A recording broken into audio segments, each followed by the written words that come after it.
Hello and welcome to Bryan Living and Learning. I'm Alan Brugman from the City of Bryan's Communications Department. And I'm Sandy Ferris with Bryan ISD.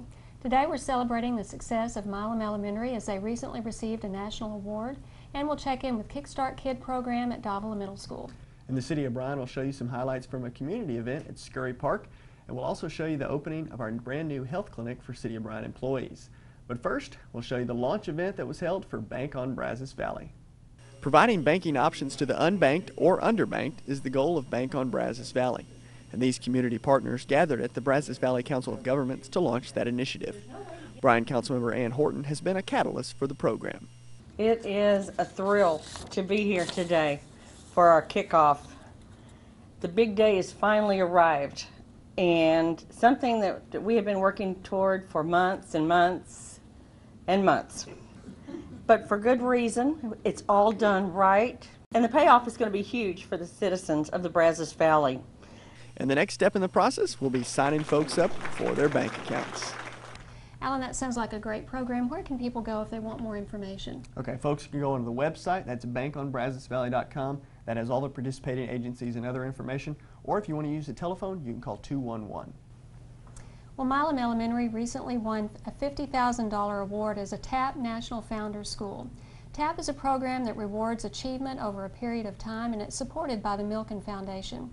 We have now a Milken Foundation video which explains how Milam won that award. Good morning, Mustangs. Listen, learn, and have fun.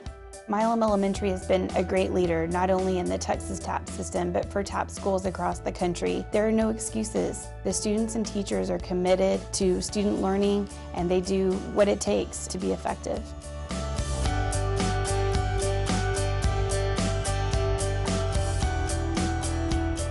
You're going to show me that you know our strategy, what you just learned, by doing it now on your own. The community that we serve at Milam Elementary, it's an impoverished community. The free and reduced lunch rate at Milam is 94%. 56% of our kids are English language learners, and 86% of them are identified as at risk. It's a high crime rate in the middle of opposing gangs, but we come to school every day and do what we do within the four walls of our building. When Tracy Spees became principal of Ben Milam Elementary in 2006, the school had long been plagued with challenges from without and within. My first year as principal, I hired 14 teachers. Our teachers were leaving because they didn't feel supported and they didn't feel successful in the classroom. Milam wasn't always the place that had a lot of pride. I mean, when I first came here, I could really see the need for systematic school reform. We would try one thing one year, and then maybe next year we would try something different. And there wasn't any consistency. We were all willing to do what we could for our students, but there wasn't a plan. Milam had always been a pre-K through second grade school, but the district was now mandating that it become a pre-K through fifth grade school within 3 years. Milam Elementary would need a lot of help. I first learned about TAP at a district meeting for Bryan ISD. I had never seen a reform effort that was so systemic and so complete and comprehensive. TAP really seemed to be everything that we needed. After hiring 6 teachers for the new third grade level, Tracy and her team spent the next year planning and training for the upcoming TAP implementation.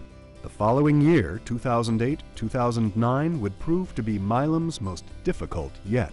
When we added fourth grade, every teacher that I hired for fourth grade was new to Milam, and we were implementing TAP. It was insanity. It was absolute insanity, but the leadership team never swayed from the model, and we survived. And we not only survived, we did pretty well. The first year that they implemented TAP, they had a value-add score of a 5. They retained the vast majority of their teachers, and a culture had really changed at the campus.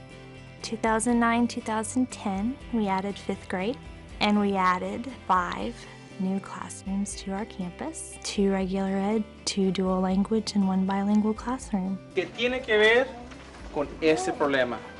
10 segundos. Talk with your neighbor. Go.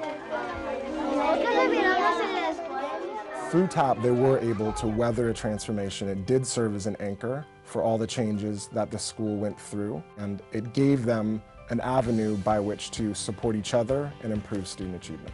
2009, 2010, they continued with the high value added score, and it continues to this year as well. Compare your middle of the year this year to your end of the year last year. Ha. Yeah, right? Very good. The TAP system is not a program. The TAP system is a structure. Not only have we been able to grow our students year to year, but we have been able to retain teachers. Our teachers feel more confident. Our teachers feel that they have a voice. Our teachers are definitely more willing to push themselves. I see a lot of collaboration, not only within the grade levels, but vertically as well. So I definitely see a change in our teachers. Our kids are getting a better education because of the TAP system. I mean, if you take a look at where we began 3 years ago, it's a drastic difference. How can you not want to be a powerful teacher? How can you not want your kids to be in a powerful learning environment? I wish I had had TAP 20 years ago when I started teaching. I think the greatest lesson that can be learned from Milam Elementary's implementation of TAP is that when you do take TAP seriously and you make a commitment to the system and to your students, you're going to get results like Milam has had.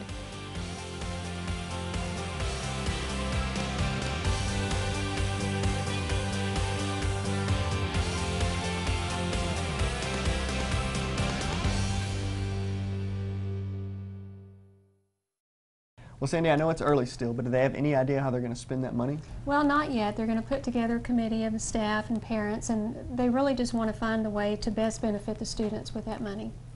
Recently, our cameras tagged along to a community event at Bryan's own Scurry Park. On March 16th, Bryan residents gathered for fun and celebration at a community event at Scurry Park. Each year, organizers put on the event to honor the park's namesake, Claude Scurry. This year, Claude's daughter was honored for her upcoming retirement from Bryan ISD. Claudette Davenport was congratulated by Bryan Councilmember Paul Madison and County Commissioner Irma Cawley in a brief ceremony.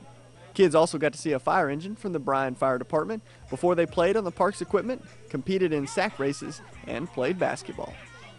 The Chuck Norris Martial Arts Character Education Program at Davila Middle School continues to thrive.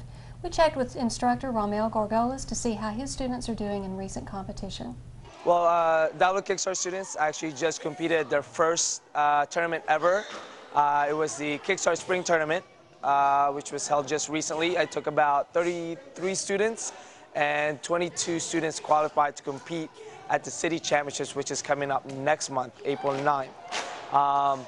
In order to qualify for the city tournament, you actually had to have placed in the top 3, first, second, or third place to qualify to compete for the city title. Now, the top 3 that place in the city championships will then qualify for the state championship, which is going to be in May in Austin, Texas, to pick the state champion for 2011.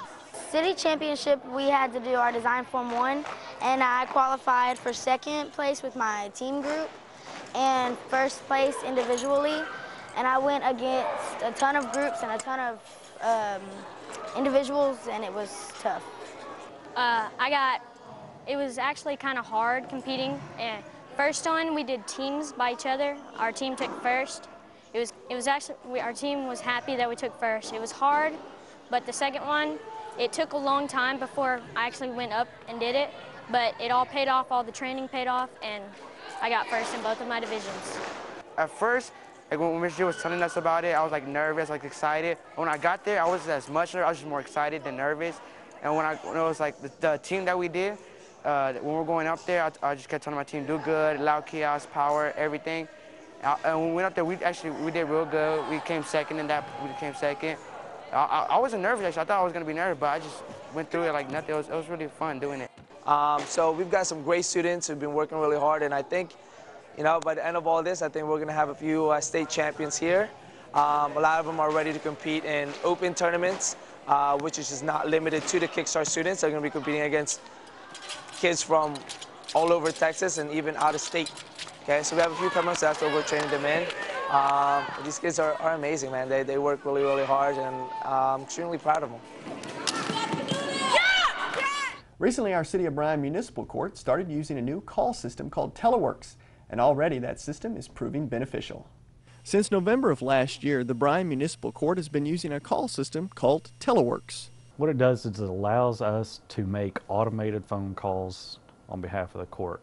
It's really a two-way system. It lets us make phone calls out, also has the ability so people can call in and they're able to find out how much your ticket is, how much they owe, and actually pay it through the telephone or online as well. This is an example of a call you may receive if you have an outstanding ticket with the City of Bryan. This is the Bryan Marshal's office, calling on behalf of the Bryan Municipal Court. We are calling with an important message for John Doe regarding a ticket. The Bryan Municipal Court needs you to appear in person no later than March 24, 2011, to make arrangements on your case. Failure to appear at the Bryan Municipal Court by your due date will result in additional fees and a warrant for your arrest. Goodbye. And the program works. On one weekend in February, the system called 3,600 numbers with a success rate of 73%. Certainly we've seen an increase of people taking care of their stuff, especially on a timely basis, because we're able to give out just more reminders. People get busy and forget when their 10 days are actually up that they were supposed to appear. And during the recent warrant roundup, the system helped the court resolve 389 cases, which helped to bring in over $96,000. Spurred on by our risk management department, the City of Bryan recently opened a wellness clinic for our employees, with the hope that it saves money on our insurance bills. The City of Bryan has approximately 2,000 employees, dependents, and retirees who are eligible to utilize this health center.